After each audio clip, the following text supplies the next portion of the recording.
ইয়া আইয়ুহাল্লাযীনা আমানু, আপনি বলবেন আমার আল্লাহ রাব্বুল আলামিন আমাকে ডাক দিছেন। আর কাউকে পরে আগে ডাক দিছেন কাকে? আমাকে। আমি তো আমান, আর কে? এজন্য আল্লাহ পাক বলছেন ইয়া আইয়ুহাল্লাযীনা আমানু কু আনফুসাকুম ওয়া আহলিকুম নারা, ও ঈমানওয়ালারা, আগে নিজেরা তোমাদের নিজেদেরকে জাহান্নামের আগুন থেকে বাঁচাও, তারপরে আহাল বাঁচাও।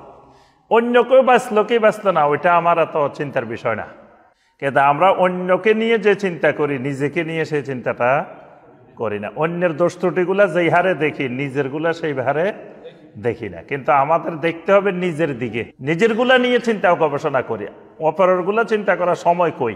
এজন্য আমি আপনি প্রথম কাজ আমার আপনার নিজেকে জাহান্নামের আগুন থেকে বাঁচাইতে হবে।